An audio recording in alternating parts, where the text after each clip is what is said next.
Nous allons lire de l'Ancien Testament au livre des Rois, 2 Rois, chapitre 5.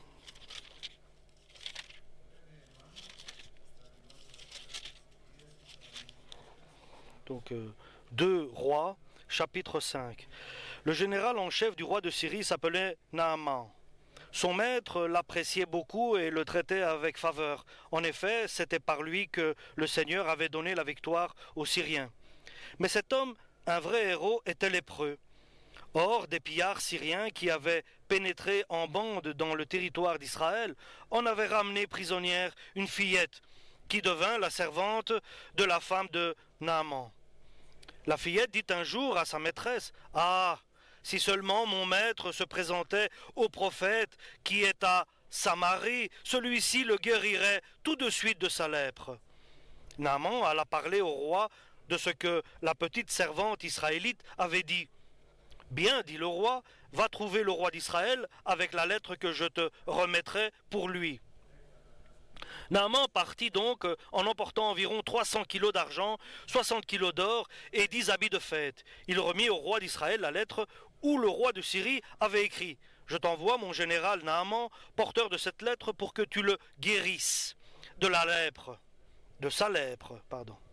Dès que le roi d'Israël eut fini de lire la lettre, il déchira ses vêtements et s'écria « Suis-je Dieu, moi, avec le pouvoir de faire mourir et de faire revivre les gens ? Voilà le roi de Syrie qui m'envoie quelqu'un à guérir de la lèpre.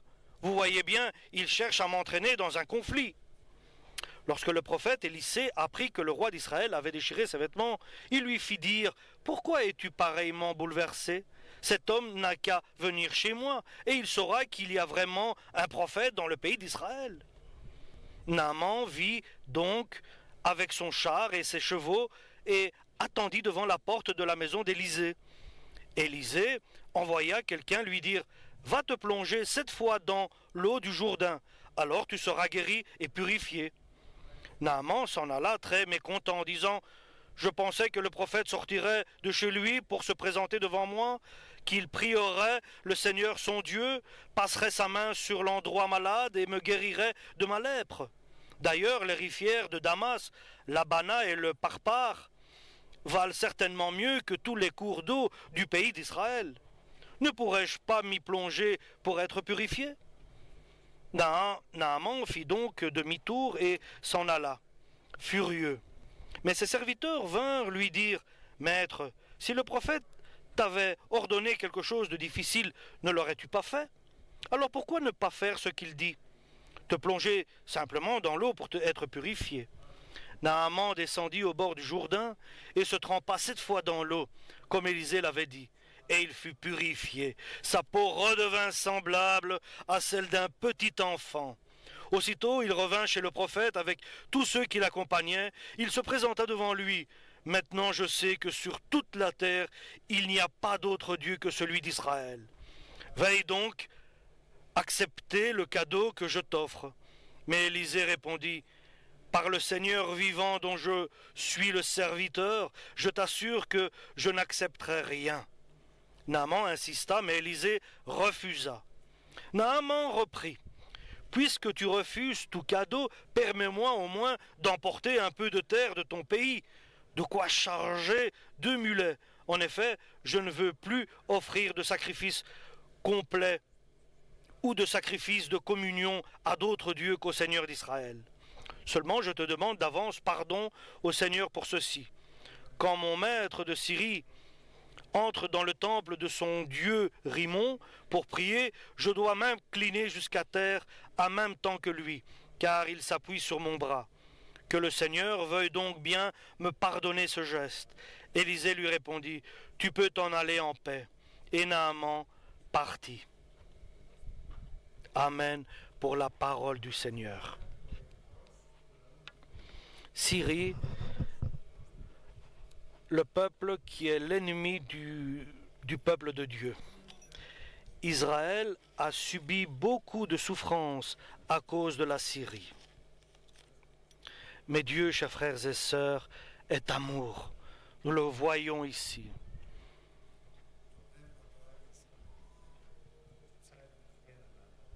il cherche pour trouver une personne par laquelle il va montrer sa bonté et son amour et sa puissance.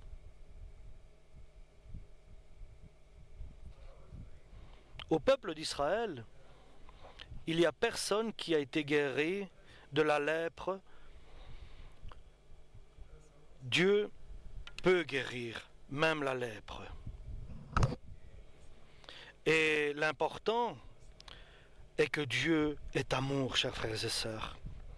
Donc, Dieu a cherché et Dieu avait connu Naaman le Syrien. Qu'est-ce qu'il avait vu en lui? Il avait vu qu'il croira en lui de tout son cœur. Il n'était pas le meilleur, Naaman, mais il était sincère.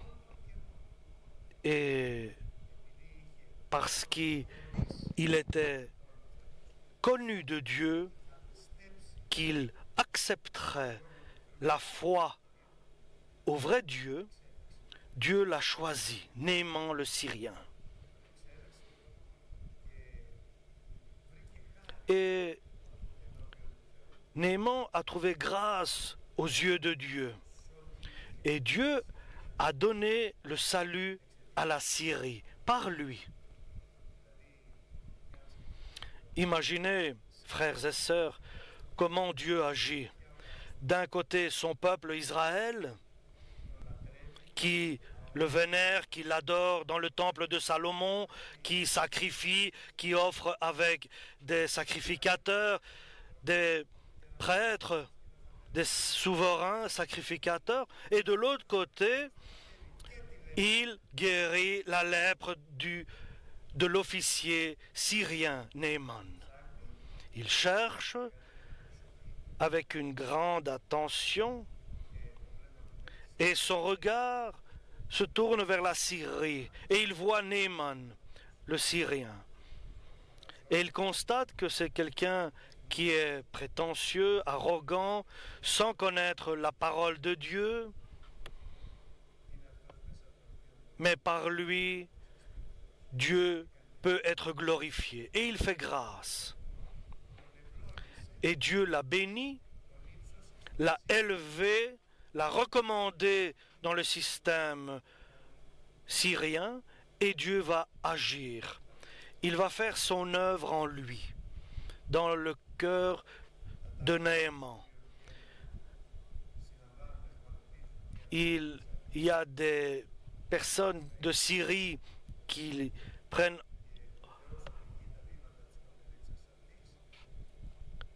une fillette israélite en captivité et il la mène en Syrie. Et par cette petite fille qui a été emmenée par l'armée de Syrie, cette petite fille a été mise au service de la femme de Naaman. Et par cela, Naaman va connaître le vrai Dieu. La petite fille est un visage bien précis.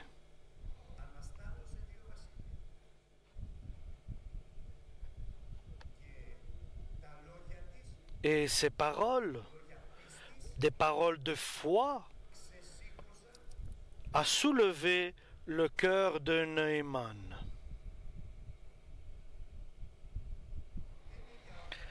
Ce n'est pas n'importe qui, cette fille que Dieu a choisie pour l'envoyer prisonnière en Syrie. Cette petite fille a en elle la foi. Et le trop-plein qui sort de sa bouche, c'est ce qu'il y a dans son cœur. Ce sont des paroles de foi. Elle a apporté 2 personnes qui étaient connues déjà à l'avance et qui ne savaient pas. Et c'est grâce à l'intervention de cette petite fille qui avait la foi en Dieu que Dieu agit. Pour unir 2 personnes, pour intervenir pour son œuvre. Donc, la petite Israélite parle avec foi, avec sincérité, avec assurance, sans hésitation, en disant « Bienheureux serait, et elle devait être bien traitée, et bienheureux serait Naaman, mon maître, qui serait en Israël pour être guéri à cause de la lèpre qu'il a. Bienheureux il serait. » Et elle croit en quelque chose qu'elle n'a pas vu, mais elle le croit. Elle croit en la force de Dieu, en la puissance du tout de l'Éternel. Alléluia. Elle a la foi en Dieu. Et de cette foi-là, et pourtant, regardez, elle est captive. Elle a la foi en Dieu. Elle accepte ce que Dieu demande de sa part. Alléluia, une foi pareille, une flamme en elle.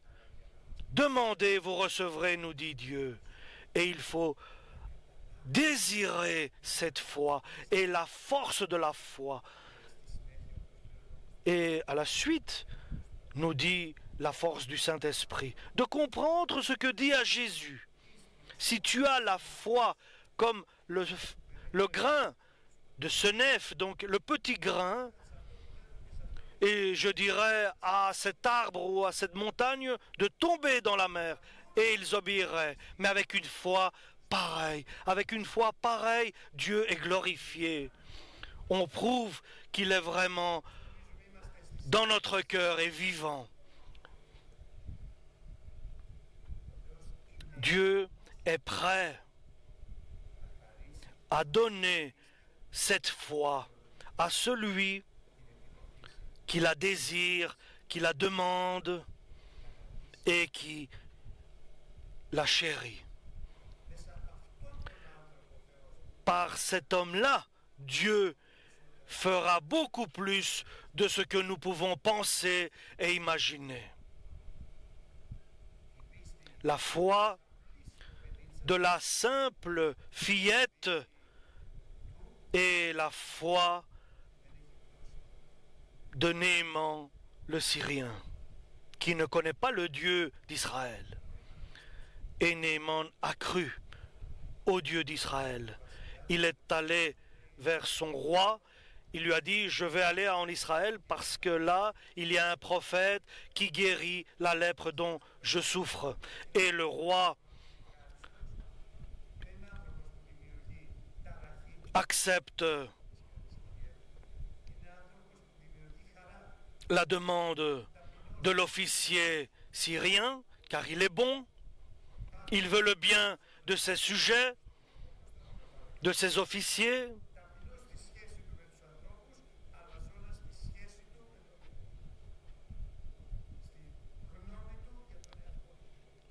Et le roi écrit une lettre pour le roi d'Israël en disant « Voilà, j'envoie mon officier Naaman pour que tu puisses le guérir de la lèpre dont il souffre. » Et Naaman prend avec lui des serviteurs, des cadeaux, des offrandes, et il va vers le roi d'Israël et lui demande d'être guéri. Et le roi d'Israël était très étonné. Et là, nous voyons que où est la foi du roi d'Israël? Aucune relation entre la foi du roi d'Israël et la foi de Naaman.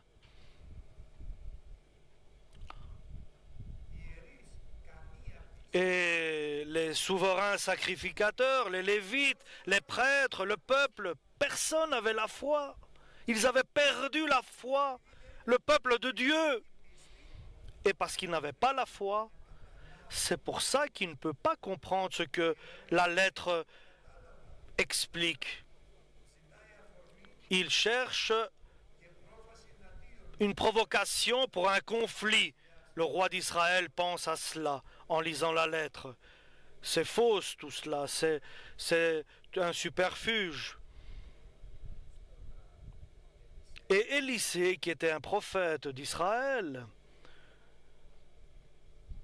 Dieu lui a révélé ce qui se passe. Il est le prophète de Dieu. Parce qu'il a la foi en Dieu. Alléluia. Cette foi, nous n'avons... Alléluia. Il lui a révélé toute sa volonté à Élisée le prophète. Et sans hésitation, il dit à ses serviteurs d'aller vers le roi et de lui dire qu'il y a un prophète en Israël, qu'il vienne vers moi, Naaman, le Syrien, celui qui souffre de cette maladie. Et Naaman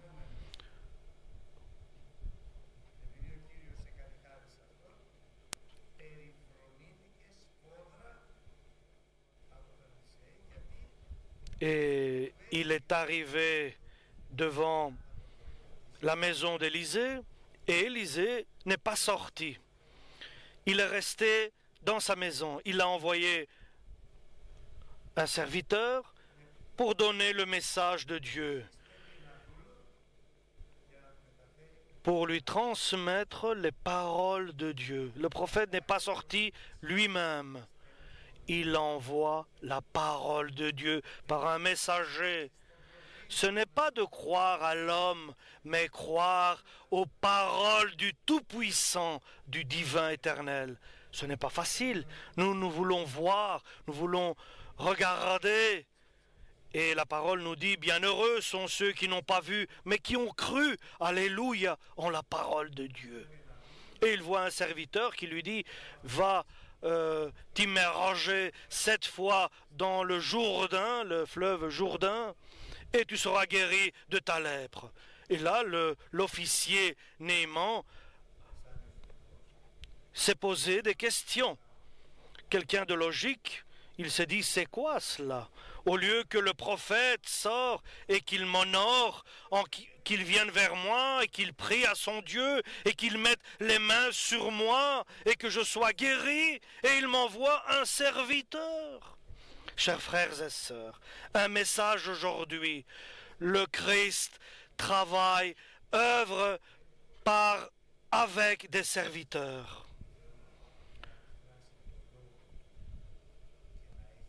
Alléluia. Ne méprise pas le serviteur de Dieu. Ne méprise pas ceux qui sont envoyés du Tout-Puissant, ceux qui sont envoyés de Dieu l'Éternel. Alléluia. Un serviteur exprime la volonté de Dieu. Nous devons l'accepter. Il est un serviteur de Dieu que Dieu met à son service pour envoyer sa parole. Et Naaman,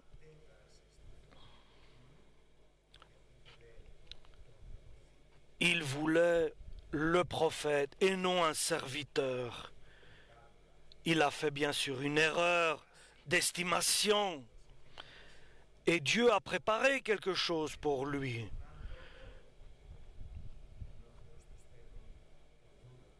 Dieu envoie un messager, un serviteur. Garde-nous, Seigneur, de ce que nous espérons voir, et nous devons accepter le plus petit que Dieu nous envoie.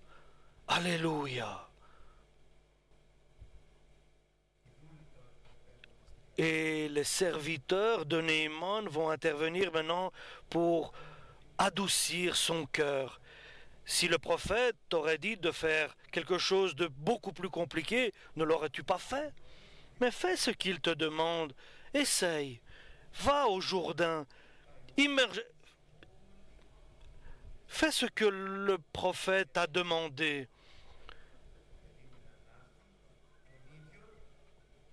Sept fois par immersion dans le fleuve Jourdain, et tu seras guéri.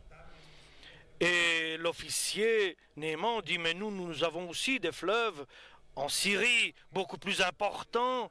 Est-ce que maintenant, c'est ça qui est important, c'est d'aller au Jourdain? Pourquoi je n'irai pas au fleuve qui existe dans notre pays? Mais lorsqu'il a entendu les paroles sages de ses serviteurs, son cœur s'est adouci.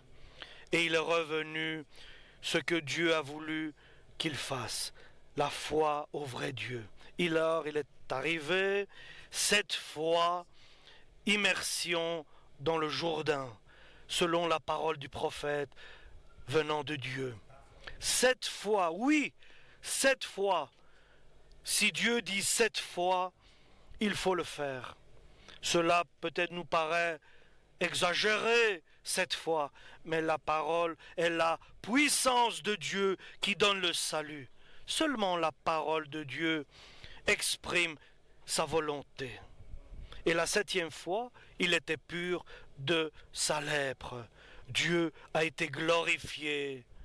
Naaman a été exaucé. La parole de Dieu a été élevée, a été glorifiée par des serviteurs et des serviteurs. Le serviteur d'Élisée et après par les serviteurs de Naaman. Et la parole est passée dans le cœur de Naaman. Alléluia! Parce que rien ne se fait si ne vient pas la parole de Dieu de rencontrer notre foi. Cette parole de Dieu vient nous rencontrer. Sinon, rien ne se fait. Si la parole de Dieu vient pure d'un serviteur et trouve un cœur qui a la foi en Dieu, alors les choses se transforment. Et le message aujourd'hui, chers frères et sœurs, est très important, est très choquant, car il peut changer ta vie, il peut te transformer et que tu ne sois plus le même. C'est le temps de Dieu, c'est le moment que Dieu a choisi. Il arrive, il vient, c'est le temps de la récolte. Alléluia! Quand le temps est prêt, Dieu accomplit des choses qui n'ont pas été déjà faites. Il change toutes choses. Et nous avons l'occasion, nous, les hommes, qui sommes sans importance, d'utiliser cette occasion que Dieu nous donne, qu'il nous rassemble dans son Église, deuxièmement, et de vivre dans une vie, dans une Église où la parole règne, et de vivre dans un temps propice, et quatrièmement, d'avoir la possibilité de demander à Dieu de nous donner cette foi inébranlable.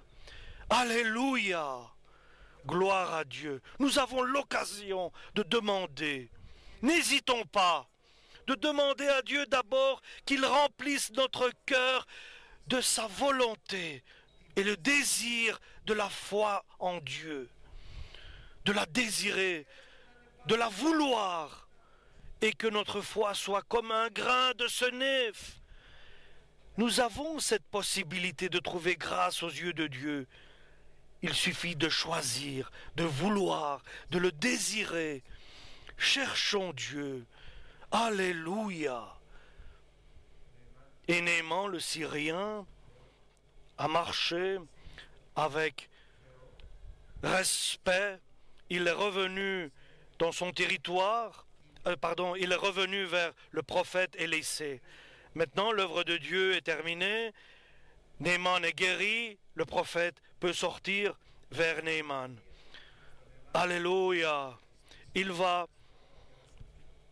donner l'occasion à Naaman le Syrien de glorifier le vrai Dieu. Et Naaman a essayé, avec de l'argent, des biens, d'exprimer son remerciement. Et le prophète n'a rien accepté. Il voulait être reconnaissant de ce qui s'est passé, Naaman le Syrien, mais le prophète n'a rien accepté. Mais prends, c'est pour toi. Non, dit le prophète, je ne prends rien de ce que tu veux me donner. Et il insistait, l'officier Naaman.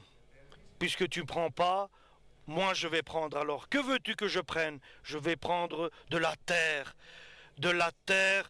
de ta terre. Il prend de la terre pour que je puisse faire des sacrifices dans le pays où je vais retourner en Syrie. Et sache que je vais faire quelque chose qui ne plaira pas à ton Dieu, mais je ne peux pas m'empêcher. C'est parce que lorsque mon roi entre dans son temple de son Dieu, je dois être présent car il s'appuie sur moi lorsqu'il se met à genoux. Ne prends pas ce que je fais comme quelque chose de péché. Et le prophète lui dit, va en paix, parce qu'il a confiance en Dieu, car il agira dans sa vie maintenant. Naaman va adorer le vrai Dieu, l'Éternel Tout-Puissant. Il envoie qu'il soit un représentant du Dieu Tout-Puissant, béni soit son nom. Il est maintenant un envoyé de Dieu qui va témoigner de ce qui s'est passé. Nous remercions Dieu pour l'invitation, pour la justification, pour la gloire de Dieu et pour ce que Dieu permet. Que ta volonté se fasse, Seigneur, quoi que cela se fasse. Alléluia.